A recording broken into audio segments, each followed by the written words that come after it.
Welcome to active contracts Tamil. So என்னோட name Krishnamurthy. நான் SEBI register advisor கிடையாது. இந்த வீடியோ உங்களுக்கு ஒரு எஜுகேஷ்னல் பர்பஸ்க்காக மட்டுமே. ஸோ லாஸ்ட் வீடியோவில் நம்ம மண்டேக்கான லெவல்ஸ் அப்படின்னு போட்டிருந்தோம். ஒரு பிக் மூவ் இது இருக்கும் எதிர்பார்த்தோம். அட் த சேம் டைம் நம்ம சினாரியோவின் அடிப்படையில் அகெயின் உள்ளே வந்துட்டாங்க அப்படின்னா, ஓப்பனுக்கு மேலே அப்படின்னு வந்துட்டாங்க அப்படின்னா அது என்ன ஆகும், சைட் வேஸில் போகுன்றதை நம்ம பார்த்துருக்கோம். அதாவது ஒரு நெகட்டிவ் ஓப்பன் மார்க்கெட் வந்து க்ளோஸ்க்கு அப்புறம் ஒரு நெகட்டிவ் ஓப்பன் திருப்பி ஓப்பனுக்கு மேலே அப்படின்னு வந்துட்டாங்கன்னா என்ன ஆகும், அங்கே ஒரு sideways to uptrend, sideways இருக்கிறதுக்கு சான்சஸ். அப்போ எஸ்டர்டே ஹையை கட் பண்ணுறதுக்கு சான்சஸ் கம்மின்னு சொல்லியிருக்கோம். நிறைய தடவை ரெகுலர் வீடியோஸ் பார்த்துருக்கேன், உங்களுக்கு தெரியும்.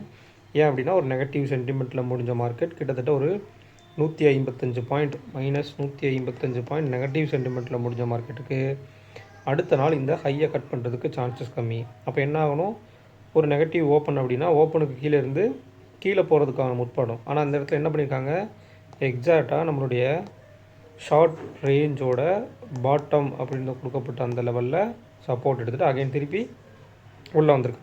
ஸோ அங்கே கீழே போகிறதுக்கான டேபிள் செட் ஆனாலும் அங்கே ஷார்ட் ரேஞ்சோட டாப்புக்கு பாட்டமுக்கு கீழே மார்க்கெட் என்ன ஆகலை, க்ளோஸ் கொடுக்கல. அதுக்கு கீழே மார்க்கெட் ப்ரைஸ் வந்து மொமெண்டமே போகலை. ஸோ அதோடு அங்கேருந்து திருப்பி எடுத்துகிட்டு போகிறாங்க. ஸோ அதை நம்ம பார்க்குறது தான். ஒரு 700 ஸ்டார்டுன்னு இருந்துட்டால் நம்ம 50 பாயிண்ட் சொல்கிறோம்ல, கீழே 50 மேலே 50ன்றப்ப முதல் 50 ஃபஸ்ட்டு ரீச் பண்ணுறாங்க. அதுக்கப்புறம் மேலே அகெயின் உள்ளே போகிறாங்க. அப்படி உள்ளே போகும்போது எஸ்டர்டே லோ உட்பட்டு போகும்போது நம்மளுக்கு எங்கே ரீச் ஆகணும், ஷார்ட் எட்ஜோட மிட் பாயிண்ட், அதாவது 25,700க்கும் 25,800க்கும் இடைப்பட்ட மையப்பகுதி 25,750, அதான் ஷார்ட் எட்ஜோட மிட் பாயிண்ட்டாக சொல்லியிருந்தோம். அப்போ அங்கே ரீச் பண்ணணும். ஸோ அதுக்கு மேலே ரீச் ஆனோடனே கீழே வந்தவங்க நல்லா கவனிங்க, இந்த இடத்துல ஓப்பனை கட் பண்ணவே இல்லை, சரிங்களா. அதாவது இது ஒரு வீக்லி ஓப்பன், இன்றைக்கி இருக்கிறது வீக்லி ஓப்பன், ஏன்னா மண்டே இல்லையா. இது ஒரு மந்த்லி ஓப்பனும் கூட. அப்போ மந்த்லி ஓப்பனை வந்து அவங்க கட் பண்ணல, சரிங்களா. மந்த்லி ஓப்பனை கட் பண்ணல, ஓப்பனுக்கு மேலே சஸ்டெயின் ஆகிறாங்க. அப்போ அடுத்தபட்ச லெவலாக என்ன இருக்கும், மேலே இந்த ஷார்ட் எட்ஜோட மிட் பாயிண்ட்டை கடந்தால் ஷார்ட் எட்ஜோட டாப், அதாவது 25,800, அவ்வளோதான். அதுக்கேற்ற மாதிரி தான் அங்கே டேபிள் பில்ட் ஆகி அகெயின் அதுக்குள்ளேயே மார்க்கெட் என்ன ஆயிடுச்சு, முடிச்சிட்டாங்க. ஒரு அப் ட்ரெண்ட், ஒரு பாசிட்டிவ் நோட்டில் முடிக்கணும், பட் மேலே போய் முடிக்கிறக்கூடாது ரொம்ப. ஏன்னா நேற்றுக்கு நல்ல மார்க்கெட் உங்களுக்கு டவுன் சைடு அடி வாங்கி, நல்லா புரிஞ்சுக்குங்க. இது ஒரு விஷயம் சென்டிமெண்டலாக ஒரு சைக்கலாஜிக்கலாக அப்படி நல்ல நேற்றுக்கு மார்க்கெட் வந்து ஒரு நெகட்டிவ் சென்டிமெண்ட்டில் முடிஞ்சு ஒருத்தர் வந்து நல்ல அடி வாங்கி விழுந்திருக்காருன்னா திருப்பி அவரால் எப்படி நல்லா புஷ் பண்ணி ஏற முடியும் மேலே. அப்போ பெருசாக போகாது, ஒரு மொமெண்டம், ஸ்லோ மொமெண்டம் அப்படி தான் இருக்கும். அட் த சேம் டைம் உங்களுக்கு இங்கே வந்து ஒரு இம்ப்ளைட் வால்டிலிட்டி, நேற்றை விட கால் சைடு இம்ப்ளைட் வால்டிலிட்டி இன்றைக்கி அதிகம். கால் ஆப்ஷன் புட் ஆப்ஷன் ரெண்டு சைடு அதிகம், பட் கால் ஆப்ஷன் சைடு இன்னும் கொஞ்சம் அதிகம். அப்படி இருக்கும்போது என்ன ஆகுது, அந்த வாலட்டிலிட்டி, சரிங்களா, வாலட்டிலிட்டி போயிட்டே இருக்குது. ஸோ அங்கேருந்து நம்மளுக்கு கால் ஆப்ஷன்ஸ்க்கு ஒரு ப்ரீமியம் கொடுக்கப்படுது, ஒரு மினிமம் ப்ரீமியம், மேக்ஸிமம் ப்ரீமியமுக்கு நியர்பை கொடுத்தாச்சு இந்த 800 போகும்போது. அப்போ என்ன பண்ணுறாங்க, அந்த ப்ரைஸில் ஒரு வாலட்டிலிட்டி இருக்குது.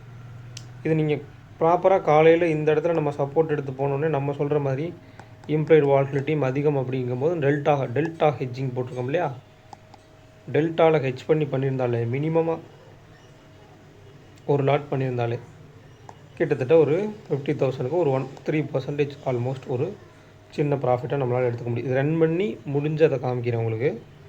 ஸோ அதனால் எந்த ப்ராப்ளம், இது ட்ரேட் கிடையாது, இது வந்து ஒரு பேக் டெஸ்டட் ஒரு வெப்சைட். ஸோ அந்த பேக் டெஸ்டட் வெப்சைட்டில் சிமுலேட் பண்ணி உங்களுக்கு காமிக்கிறேன், சிமுலேட்டரில், ஓகேங்களா. ஸோ இந்த மாதிரி மார்க்கெட்டில் ஓரளவுக்கு கணிசமாக இந்த மாதிரி இருக்குது. ஏன்னா உங்களுக்கு ஸ்பாட்டும் கீழே ஃப்யூச்சரும் ஓப்பனுக்கு கீழே, அப்போ மார்க்கெட் என்ன ஆகணும், கீழே போகணும். பட் கீழே ஷார்ட் ரேஞ்சோட பாட்டமுக்கு கீழே சப்போர்ட் எடுக்கிறாங்க. அப்போ அவங்க சப்போர்ட் எடுத்து அகைன் அவங்க ஒரு ஷார்ட் எட்ஜோட பாட்டத்துக்கு உள்ளே வரும்போது என்ன பண்ணுவாங்க, மிட் பாயிண்ட்டை நோட்டி நகருவாங்க மேலே. ஏன்னா ஓப்பனர் தான், ஓப்பனுக்கு மேலே தாண்டிட்டாங்க. ஓப்பனுக்கு மேலே இருந்து அந்த ஷார்ட் எட்ஜோட பாட்டத்தை கடக்கிறாங்கன்னா டைரெக்ட் டு மிட் பாயிண்ட் தான் அவங்க போகிறதுக்கு சான்சஸாக இருக்கும். அப்போ இவங்களும் ஆல்மோஸ்ட் நியர்பை ஓப்பனுக்கு மேலே வர்றதுக்கும் ஓப்பன் டு மேலே கீழே, ப்ரீவியஸ் க்ளோஸ் டு மேலே கீழேன்னு ஒரு சைட் வேஸ் மொமெண்டம் இருக்கிறதுக்கும் இந்த இடத்துல வாய்ப்பாகுது. காரணம் இவங்க வந்து அகெயின் உள்ளே வந்து எஸ்டர்டே ஹை அண்ட் லோவுக்கு உள்ளே மாட்டிக்கிறாங்க. அப்போ எஸ்டர்டே ஹை அண்ட் லோவுக்குள்ளே மாட்டும்போது இங்கேருந்து உங்களுக்கு 650லேருந்து உங்களுக்கு எடுத்துட்டால் 646லேருந்து மினிமம் ஒரு நாளைக்கு 100 பாயிண்ட் கணக்கு வச்சா 746, அதுக்கு மேலே ஒரு 150 கணக்கு வச்சா நியர்பை ஒரு 800, அது வரைக்கும் தான் இன்றைக்கி ரீச் அவுட் ஆகிருக்கு மார்க்கெட். இதை நீங்கள் அண்டர்ஸ்டாண்ட் பண்ணிக்கணும் கரெக்டாக. மினிமமாக என்ன லெவலு, அதுக்கு மேலே போனால் மேக்ஸிமம் என்ன லெவலு. அப்போ ஒன் சைடு மார்க்கெட்டாக இருக்கணும்னா என்ன ஆகும், சினாரியோஸ் அதுக்கு ஒத்து போகணும். அப்போ என்ன ஆகணும், மார்க்கெட்டு நேற்றுக்கு நெகட்டிவில் முடித்தாங்களா, அகெயின் நெகட்டிவ் போனாங்கன்னா அந்த சினாரியோ சப்போர்ட்டோட என்ன ஆகும், இன்னும் நெகட்டிவாக ஒரு 200 பாயிண்ட்ஸுக்கு மேலே மொமெண்டம் இருந்ததுக்கு வாய்ப்பு இருந்திருக்கு. பட் இவங்க திருப்பி அகெயின் அதுக்குள்ளேயே வர்றாங்க. நேற்றுக்கு புட் ஆப்ஷன் கொடுக்கப்பட்ட ப்ரீமியத்தை இன்றைக்கி டிகே பண்ணுறாங்க. ஆனால் அட் த சேம் டைம் உங்களுக்கு கால் ஆப்ஷனுக்கு இங்கே ப்ரீமியம் கொடுக்கப்பட்டிருக்கான்னு கேட்டால் கம்மியாக தான் கொடுக்கப்பட்டிருக்கு. நீங்கள் கரெக்டாக அதை அனலைஸ் பண்ணணும் அப்படின்னு எடுத்திருந்தால் மார்னிங் நம்மளுக்கு இந்த இடத்துல 750 ரீச் பண்ணுறதுக்கும் ரீச் பண்ணும்போது கால் ஆப்ஷன்ஸ் ஒரு ஏதோ சம்திங் ஒரு 25,700 கால் ஆப்ஷனே வச்சுக்கலாம். 25,700 கால் ஆப்ஷன் மார்னிங் இந்த இடத்துல என்ன ப்ரைஸ் இருந்திருக்காங்க, அகெயின் திருப்பி இங்கே 750 ரீச் பண்ணும்போது என்ன ப்ரைஸ் இருந்திருக்காங்க அப்படின்றத வாட்ச் பண்ணிங்கனாலே எவ்வளவு தூரம் ப்ரீமியத்தில் அந்த இம்ப்ளைடு வால்டிலிட்டி அதிகமாக இருக்கக்கூடிய கால் ஆப்ஷன் ப்ரீமியத்தில் ஒரு லெவலை காலையில் ரீச் பண்ணிவிட்டு அகெயின் அந்த லெவலில் ரீச் பண்ணும்போது அதில் எவ்வளவு டிகே ஆகிருக்கு அப்படின்றத உங்களால் பார்க்க முடியும். ஓகேங்களா. அப்போ க்ளோசிங் ப்ரைஸ் இன்னும் செட்டில்மெண்ட் ப்ரைஸ் நம்மளுக்கு இன்னும் வரல. ஸோ அப்போ ஒரு லாஸ்ட் ட்ரேடிங் ப்ரைஸை வச்சு நம்ம லெவல்ஸ் எடுத்துக்கலாம். அப்போ மார்க்கெட்டு முடிஞ்சிருக்க இடம்னு பார்த்தீங்கன்னா 25,763. அப்போ நியர்பை நம்மளுக்கு ஒரு 6 ஸ்ட்ரைக் ப்ரைஸில் 1 2 3 4 5 6. இதில் நல்லா நீங்கள் கவனிக்க வேண்டிய விஷயம், ட்ரிப்பிள் ஸ்ட்ராடல் 3 ஸ்ட்ராடல் இருக்காங்க. அதாவது 700 750 800 இந்த 3மே call option and put option. At the same time நம்மளுக்கு இங்கே ITM call option, ITM put option. அதாவது 25,700 கால் அப்படின்றது இங்கே நம்மளுக்கு ஐடிஎம் இல்லையா, ஏன்னா 767 முடிஞ்சிருக்காங்க மார்க்கெட். அதே மாதிரி 25,800 புட் ஆப்ஷனும் ஐடிஎம், அதுக்கு உங்களுக்கு உட்பட்டு தான் இருக்காங்க மார்க்கெட். அப்போ இந்த ITM call option and put option எங்கே இருக்காங்க, டேபிளில் இருக்காங்க. அப்போ அவங்களுடைய ப்ரீமியம் 2 பேர் சேர்த்து எவ்வளோ இருக்கணும், 100 ரூபா இருக்கணும். எவ்வளோ இன்றைக்கி இருக்காங்க, ஏன்னா எக்ஸ்பைரி அப்போ 100 ரூபா இருக்கணும். பட் அதுக்கு முன்னாடி உங்களுக்கு 2 பேரும் சேர்த்து 195 ரூபா இருக்காங்க. அப்போ 95 ரூபாய் இவங்கள்ட்ட ஐடிஎம் ஸ்ட்ரைக்ஸ்லேயே டைம் வேல்யூ இருக்குது. அதுலேயும் அதிகபட்சமாக யாருக்கிட்ட இருக்குன்னா கால் ஆப்ஷன்கிட்ட இருக்குது. சரிங்களா. அது எப்படி நம்ம ஐடென்டிஃபை பண்ணலாம்னா 750 காலு 750 புட். மார்க்கெட் இருக்கிற இடத்த விட 750லேருந்து ஒரு 13 பாயிண்ட் தான் மேலே. பட் கால் ஆப்ஷனுடைய லாஸ்ட் ட்ரேடிங் ப்ரைஸ் 90, புட் ஆப்ஷனோட தான் 50. அப்போ கால் ஆப்ஷன் சைடு தான் இன்னமும் நம்மளுக்கு டைம் வேல்யூவும் இருக்குது, இம்ப்ளைடு வால்டிலிட்டியும் அவங்க சைடில் தான் இருக்குது. அப்போ அந்த ட்ரிபிள் ஸ்ட்ராடில் இருக்கும்போது என்ன ஆகும் அப்படின்னு கேட்டிங்கன்னா, உதாரணத்துக்கு 25,700 ஓகேங்களா, இப்படி வச்சுக்கலாம். உங்களுக்கு ஒரு 700 750 800ன்னு வச்சுக்கலாம். அப்போ நம்மளுக்கு 700 ஸ்ட்ராடலுக்கு 25,700 ஸ்ட்ராடலுக்கு நம்ம எடுப்போம், என்ன லெவல் எடுப்போம், இதில் வச்சுக்கலாம் 700 750 800ன்னு வச்சுக்கலாம். அப்போ 700 ஸ்ட்ராடலுக்கு நம்ம மேலே 50 பாயிண்ட் கீழே 50 பாயிண்ட்னா 750 இங்கே வந்துட்டாங்கன்னு வச்சுக்கலாம். ஓகேங்களா, 750 வந்துட்டாங்க. அப்போ அதுக்கு கீழே நம்ம என்ன மைனஸ் ஆஃப் 50 பாயிண்ட்ஸில் 25,650 இந்த லெவல் வந்துடுமா. 750க்கு ஆல்மோஸ்ட் மேலே 50 கீழே 50ன்னு வச்சா கூட நம்மளுக்கு இந்த லெவல்ஸு ஆல்ரெடி அங்கே ஷார்ட் எட்ஜோட ஒரு டாப் அண்ட் பாட்டமாக இருக்காங்கன்னு வச்சுக்கலாம். அப்போ 800 ஸ்ட்ராடலுக்கு என்ன பண்ணுவோம், மேலே 50 பாயிண்ட் கீழே 50 பாயிண்ட், கீழே 50க்கு 750 லெவல் இங்கே இருக்குது. அப்போ மேலே 50க்கு 25,850. அப்போ ஓவரால் மார்க்கெட் நாளைக்கு ரேஞ்சஸ் எதுக்குள்ளே இருக்க வாய்ப்பு, 25,650 டு 25,850க்கு வாய்ப்புகள் இருக்குது. ஒரு நல்ல மொமெண்டம் நல்ல வாலட்டிலிட்டி இருக்கும் பட்சத்தில் அந்த அளவுக்கு இருக்கிறதுக்கு வாய்ப்பு இருக்குது. அதர்வைஸ் அதில் ஏதோ ஒரு எட்ஜை பிரேக் பண்ணிட்டாங்க அப்படின்னா மொமெண்டம் ஷிஃப்ட் ஆகி ஆப்போசிட் சைடில் போகிறதுக்கு வாய்ப்பு இருக்குது. நம்ம சொல்லியிருக்கோம்ல, இந்த மார்க்கெட் சினாரியோவில் ஒரு நல்ல டவுன் ட்ரெண்டில் வந்த மார்க்கெட்டுக்கு அடுத்த நாள் ஒரு சைட் வேஸ் போட்டு, ஏன்னா இந்த ஹையை பிரேக் பண்ண முடியாது, ஆல்ரெடி அவங்க டவுன் சைடில் கொஞ்சம் அடி வாங்கியிருக்காங்கன்னு அர்த்தம், கொஞ்சம் வீக்கராக இருக்காங்கன்னு அர்த்தம். அப்போ என்ன பண்ணுவாங்கன்னா ஒரு ஹை இந்த இடத்துல ஒரு சின்ன சைட் வேஸ் போட்டு செட் பண்ணிவிட்டு இந்த ஹையை பிரேக் பண்ணி பாசிட்டிவ் ஆகிறதுக்கு ட்ரை பண்ணுவாங்க. அல்லது இந்த கொடுக்கப்பட்ட புட் ஆப்ஷனை வந்து டிகே பண்ணிவிட்டு இந்த இடத்துல ஒரு சைட் வேஸ் போட்டு ஒரு 4 சைட் வேஸ் போட்டு டிகே பண்ணிவிட்டு அகைன் இதுக்கப்புறம் புட் ஆப்ஷன் அகைன் ப்ரீமியம் கொடுக்குறதுக்கும் ட்ரை பண்ணுவாங்க. 2 சைடுக்குமே வாய்ப்புகள் இருக்குது, மேலே போகிறதுக்காகட்டும் கீழே போகிறதுக்காகட்டும் 2 சைடுமே வாய்ப்புகள் இருக்குது. ப்ராபபிலிட்டி 50 to 50 2 பக்கம் இருக்காங்கன்னு வச்சுக்கலாம். காரணம் என்னென்னா, எப்போவுமே அந்த நான் சொல்லியிருந்தேன் நேற்று கூட சொல்லியிருந்தேன் கிளாஸஸில், ப்ராபபிலிட்டியை வந்து ஒரு 50 ஒரு 70-30 இல்லை 60-40 அந்த மாதிரி வச்சுங்க. 100% நாளைக்கு கீழே தான் போகும்னு வச்சிடாதீங்க. அப்போ அது மேலே போகும்போது உங்களால் ஏற்றுக்க முடியாது. 100% மேலே தான் போகும்னு வைக்காதீங்க, மார்க்கெட் திரும்பி டேட்டாஸ் வைஸ் கீழே போகும்போது ஏற்றுக்க முடியாது. இப்போ நேற்றுக்கு எடுத்துக்கிட்டிங்கன்னா நேற்றுக்கும் முந்தா நேற்று கடந்த 2 நாளாக வந்து மார்க்கெட் நல்ல டவுனில் முடிஞ்சுது. ஸோ உங்களுக்கு யூஎஸ் மார்க்கெட் ஆகட்டும், இல்லை நம்மளுடைய கிஃப்ட் நிஃப்டி ஆகட்டும், எல்லாம் நெகட்டிவில் ட்ரேட் ஆனோடனே நியூஸஸ் எல்லா பக்கமும் நியூஸஸ் மார்க்கெட் வந்து பெருசாக கீழே போக போகுது, கீழே போக போகுது, கீழே போக போகுது. அப்புறம் பாதி சேனலுக்கு மேலே எடுத்தா மேலே போக போகுது, மேலே போக போகுது. அப்போ ஒரு மொமெண்டம் அப்படியே ஷிஃப்ட் ஆகும்போது என்ன ஆகுது நடக்குது பார்த்தீங்களா? ஒரு ஒரு நல்ல சினாரியோ டவுனில் முடிச்சாச்சு. அடுத்த நாள் ஓப்பன் ஆகி மேலே நிற்கும்போது என்ன ஆகுது? மார்க்கெட்டுக்கு ஒரு ப்ரீமியம் கொடுக்கப்பட்டு அதுக்குள்ளே சைட் வேஸாக ரன் ஆகுது. ஸோ அன்னைக்கு என்ன டேட்டா, அன்னைக்கு என்ன சினாரியோ நடக்குதோ அதுக்கேற்ற மாதிரி தான் மார்க்கெட் ரியாக்ட் பண்ணும். ஓகேங்களா? So at the same time இன்னொரு விஷயம் நம்ம இங்கே கவனிக்கும்போது, இப்போ 750 கால் அண்ட் புட் இந்த இடத்துல மார்க்கெட் அந்த இடத்துல தான் முடிச்சுருக்காங்க. ஆனால் 750 கால் அண்ட் புட்டுக்கு 700 ஸ்ட்ராடல் பேஸ் பண்ணி நம்ம எடுப்போமான்னு கேட்டால் கிடையாது. அப்போ 700 to 800 ஸ்ட்ராங்கிள் கொடுத்துருக்காங்களே அதை எடுக்கலாம்னு கேட்டால் கிடையாது. ஏன்னா மார்க்கெட் முடிஞ்சிருக்க இடத்துக்கு கீழே உள்ள புட் ஆப்ஷன் தான் 750 தான், மேலே உள்ள கால் ஆப்ஷன் தான் 800 தான். அப்போ அவங்களுடைய ஷார்ட் எட்ஜோட மிட் பாயிண்ட்டு 25,775. ஒய்டஸ்ட் எட்ஜ் அதாவது 700, கீழே 700லேருந்து மேலே 800 வரைக்கும். அப்போ அவங்களுடைய மிட் பாயிண்ட்டு 25,750. அப்போ ஷார்ட் எட்ஜோட மிட் பாயிண்ட், ஒய்ட் எட்ஜோட மிட் பாயிண்ட்டுக்கு இரண்டுக்கும் இடைப்பட்ட தூரம் எவ்வளோ? வெறும் 25 பாயிண்ட். அப்போ அதை தாண்டி நிற்கும்போது நம்ம என்ன பண்ணுவோம்? அந்த ட்ரிபிள் ஸ்ட்ராடலுக்கு மேலே 50 பாயிண்ட், கீழே 50 பாயிண்ட் வச்சுருக்கோம்ல, 25,850 அண்ட் 25,650. இதுக்கு இடைப்பட்ட எல்லையாக இருக்கக்கூடிய 25,700, மேலே 25,800.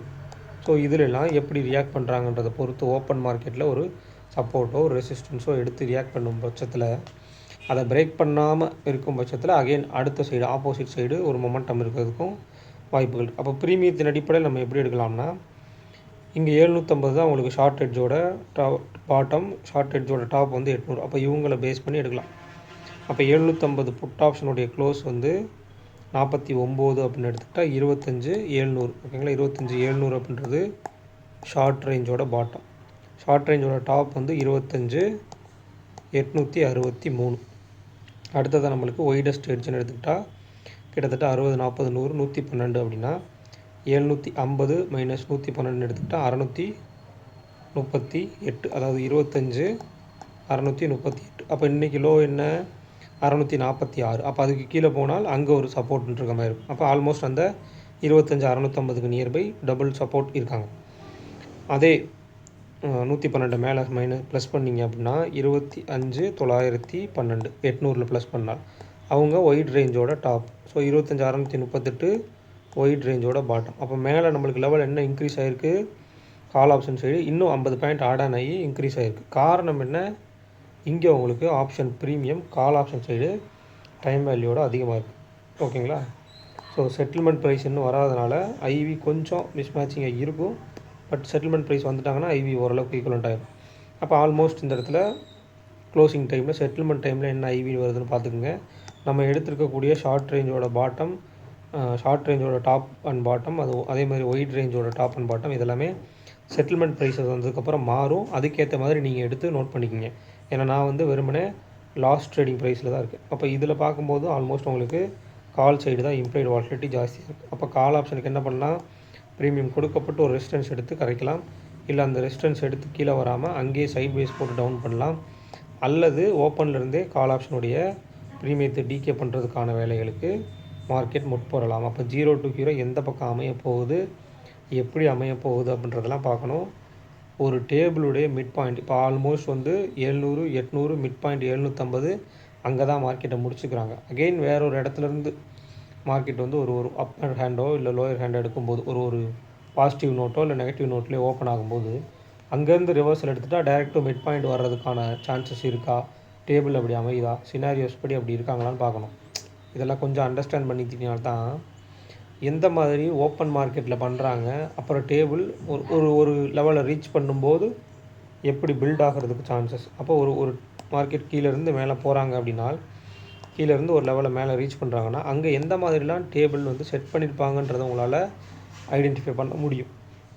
பண்ணிவிட்டு அந்த சேம் டைம் அங்கே டேபிள் எப்படி செட் ஆகிருக்குன்றதை நீங்கள் பார்த்தீங்கன்னா அதனுடைய மிட் பாயிண்ட் எங்கே, ஈவினிங் அந்த மிட் பாயிண்ட்டுக்கு வந்தாங்களா வரலையா, இல்லை அந்த டேபிளுடைய ஓவரால் மிட் பாயிண்ட்டுக்கு மேலே தான் நிற்கிறாங்களா இல்லை கீழே நிற்கிறாங்களா.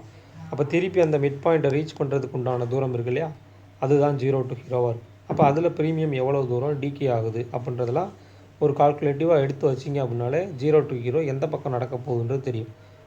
முக்கிய காரணம் என்னென்னு கேட்டிங்கன்னா, ஒரு எட்ஜில் ட்ரேட் ஆகிருக்காங்க. உங்களுக்கு எட்ஜ் எதுன்னு தெரியாது. ஆக்டிவ் கான்ட்ராக்ட்ஸை பார்க்காதனால எட்ஜை உங்களால் ஃபைண்ட் அவுட் பண்ண முடியாது. அப்போ நீங்கள் வந்து எட்ஜை ஃபைண்ட் அவுட் பண்ணணும் ஃபஸ்ட்டு. அதே மாதிரி எட்ஜை ஃபைண்ட் அவுட் பண்ணதுக்கப்புறம் அந்த எட்ஜுக்கு மேலே பிரேக் ஆகி போகிறதாகட்டும், இல்லை கீழே பிரேக் ஆகி போகிறதாகட்டும், இது வந்து மார்க்கெட்டில் ஒரு 20% ஆஃப் த 0 to ஹீரோ மார்க்கெட்டில் தான் அப்படி நடக்கும். அதர்வைஸ் அந்த டேபிளுடைய எட்ஜஸ் என்னவாக இருக்கோ அந்த எட்ஜஸோட மிட் பாயிண்ட்டுக்கு தான் திருப்பி திரும்புவாங்க. அப்போ அந்த எட்ஜில் போய் ஆப்போசிட் சைடில் உங்களுக்கு மொமெண்டம் ஷிஃப்ட் ஆகிருமான்னு பார்க்குறதுக்கு கொஞ்சம் தயக்கமாக தான் இருக்குது இனிஷியல் டைம் ஆஃப் பீரியடில். அப்போ அதை நீங்கள் வந்து எந்த மாதிரி அந்த டேபிளுக்கு மேட்ச் ஆகி நடக்குதா அப்படின்றத நீங்கள் ஃபாலோ பண்ணிங்கன்னா தான் அந்த 0 to ஹீரோ எப்படி நடக்குதுன்றது புரியும். ஓப்பன் மார்க்கெட்லேயும் 0 to ஹீரோ நடக்கும். ஸோ அதையுமே நம்ம கொஞ்சம் கேர்ஃபுல்லாக தான் பார்க்கணும். ஸோ பேங்க் நிஃப்டியை பொறுத்த மட்டும் நம்மளுக்கு 58,120, அப்போ 58,000 ஸ்ட்ராடில் அப்படின்ற அடிப்படையில் தான் க்ளோஸ் வச்சுருக்காங்க. ஸோ அவங்களுடைய லாஸ்ட் ட்ரேடிங் ப்ரைஸ் அல்லது லோ பேஸ் பண்ணி நீங்கள் எடுத்துக்கலாம். அதில் எடுத்துக்கிட்டிங்கன்னா கிட்டத்தட்ட 57,500 சம்திங், 58,700 சம்திங் அந்த லெவலில் முடிச்சுக்காங்க. இப்போ 58,120 முடிச்சுக்காங்க அப்படின்னா அதுக்கு மேலே நம்மளுக்கு 58,500 கால் ரீச் பண்ணணும் அப்படின்னா 58,250 மேலே மிட் ரெண்டுத்துக்குள்ள இந்த மிட்டாக இருக்கு இல்லைங்களா, 58,250 அதுக்கு மேலே நம்மளுக்கு சஸ்டெயினாக இருக்கணும். அப்படி இருந்தாங்கன்னா 58,500. அப்போ 58,500க்கு மேலே போகணும்னா அங்கே டேபிள் அகைன் 59,000க்கும் 58,000, 58, 59,000, 58,500ன்ற ஒரு ஸ்டாடில் கண்டிஷன் அந்த மாதிரிலாம் டேபிள் செட் ஆகும். ஸோ இதெல்லாம் கொஞ்சம் கேர்ஃபுல்லாக பார்த்துங்க. இவங்க சைடு இம்ப்ளைடு வாலட்டிலிட்டி பார்த்துங்க. நிஃப்டியில் நாளைக்கு எக்ஸ்பைரி ஆகுது அப்படின்னா இம்ப்ளைடு வாலட்டிலிட்டி கொஞ்சம் கொஞ்சமாக ட்ராப் அவுட் ஆகும்.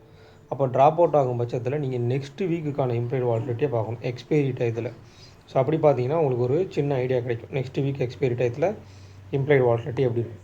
ஸோ இங்கே தோராயமாக எடுத்துக்கிட்டிங்கனாலும் இங்கே கால் சைடு கம்மி, புட் சைடு ஒரு பாயிண்ட் வந்து மேலே இருக்காங்க. ஒரே ஒரு பாயிண்ட் வந்து புட் ஆப்ஷன் சைடு மேலே இருக்காங்க. அப்போ ரெண்டு பேரும் ஒரு வேளை கான்ட்ரடிக்ஷனாக மாறிட்டாங்க. பேங்க் நிஃப்டி ஒரு பாசிட்டிவ் நோட்லேயும் நிஃப்டி ஒரு நெகட்டிவ் நோட்லேயும் இன்றைக்கி இருந்த மாதிரி. இன்றைக்கி ஆல்மோஸ்ட் பேங்க் நிஃப்டி உங்களுக்கு பாசிட்டிவ் நோட்லேயே தான் இருந்தாங்க. நிஃப்டி வந்து நெகட்டிவ் நோட்டில் இருக்க ஆரம்பிச்சிட்டாங்க. அப்போ என்ன ஆயிடுச்சு, மார்க்கெட்டை ஓவரால் நிஃப்டியை சைட் பேஸில் கொண்டு போக ஆரம்பிச்சு. இதே நாளைக்கும் நடந்துச்சு அப்படின்னா ப்ரீமியம் டிகே அப்படின்றது ரொம்ப ரொம்ப ஃபாஸ்ட்டாக இருக்கும். ஏன்னா இம்ப்ளைடு வாலட்டிலிட்டி அதிகமாக இருக்கனால. ஸோ கொஞ்சம் கேர்ஃபுல்லாக பார்த்து ட்ரேட் பண்ணணும். எக்ஸ்பைரி டைமு ஒவ்வொரு எக்ஸ்பைரிக்கு நம்ம சொல்கிறோம், ரெகுலராக பார்க்குறவங்களுக்கு தெரியும். கேர்ஃபுல்லாக பண்ணணும். எல்லா நாளும் எப்படி நீங்கள் ரிஸ்க் ரிவார்ட் ரேஷியோ வைக்கிறீங்களோ, லாட் சைஸ் வைக்கிறீங்களோ அதே மாதிரி தான் எக்ஸ்பைரிக்கும் வைக்கணும். எக்ஸ்பைரிக்கு மட்டும் ப்ரீமியம் கம்மியாக கிடைக்குதுன்னு லாட் சைஸ் இன்க்ரீஸ் பண்ணிங்க அப்படின்னா இதுக்கு முன்னாடி நீங்கள் எடுத்து வச்ச ப்ராஃபிட்டில் இன்றைக்கி லாஸ் ஆகிற மாதிரி இருக்கும். ஸோ கொஞ்சம் கேர்ஃபுல்லாக பண்ணணும். நிறைய பேர்த்துக்கு அதிகபட்ச லாஸ் வர்றது எக்ஸ்பைரி டேயில் தான். முடிந்தால் ட்ரேட் பண்ணுங்கள், இல்லை ட்ரேடை வந்து ஸ்கிப் பண்ணுங்கள். அன்றைக்கி வந்து சப்போஸ் ஒரு ஓவர் ட்ரேட் அப்படின்ற ஒரு செஷனுக்குள்ளே நம்ம போகிற மாதிரி இருக்குது, எனக்கு கண்ட்ரோல் இல்லை அப்படின்னு நினச்சிங்கன்னா ட்ரேடை விட்டு தள்ளி நில்லுங்க. எல்லா நாளும் ரிஸ்க் ரிவார்ட் ரேஷியோ வைக்கிற மாதிரி இன்றைக்கும் வைக்க போகிறேன் அப்படின்னு நினச்சால் பண்ணிக்கிங்க, அவ்வளோதான். எல்லா நாளைக்கும் ஒரு ட்ரேடோ இல்லை 2 ட்ரேடோ பண்ணுறீங்களோ அதே மாதிரி தான் 0 to ஹீரோ. 0 to ஹீரோவுக்கும் ஸ்பெசிஃபிக்காக ஒரு 4 ட்ரேட் 5 ட்ரேட் பண்ணலாம்லாம் இங்கே ரூல்ஸை செட் பண்ணிங்க அப்படின்னா இதுக்கு முன்னாடி நீங்கள் பண்ணி வச்ச ப்ராஃபிட்டை இங்கே இழக்கிறதுக்கான வாய்ப்புகள் அமைஞ்சிடும். ஸோ எல்லாமே உங்களுடைய சைக்கலாஜிக்கல் மைண்ட் செட்லேயும் இருக்குது. ஏன்னா சைக்கலாஜிக்கலாக நீங்கள் ஒரு ஸ்ட்ராங்காக இருந்தீங்கன்னா தான் டேட்டாவை நீங்கள் சரியாக பார்க்க முடியும். சரிங்களா? உங்களுடைய டெசிஷனை அடிக்கடி நீங்கள் மாற்றிக்கிட்டே இருக்கிற மாதிரி இருந்தீங்க அப்படின்னா டேட்டாஸ் உங்களால் அனலைஸ் பண்ண முடியாது. ஆல்மோஸ்ட் ஓவர் ட்ரேடுன்ற ஒரு செஷனுக்குள்ளே இல்லை ரிவெஞ்ச் ட்ரேடுன்ற ஒரு செஷனுக்குள்ளே நீங்கள் போக ஆரம்பிச்சிருவீங்க. ஸோ கொஞ்சம் கேர்ஃபுல்லாக ட்ரேட் பண்ணணும். இந்த வீடியோ பிடிச்சிருந்துச்சி அப்படின்னா லைக் பண்ணுங்கள், ஷேர் பண்ணுங்கள், சப்ஸ்கிரைப் பண்ணுங்கள். மறக்காமல் உங்கள் கருத்துக்களை வந்து கமெண்ட் செக்ஷனில் கமெண்ட் பண்ணுங்கள். நன்றி, வணக்கம்.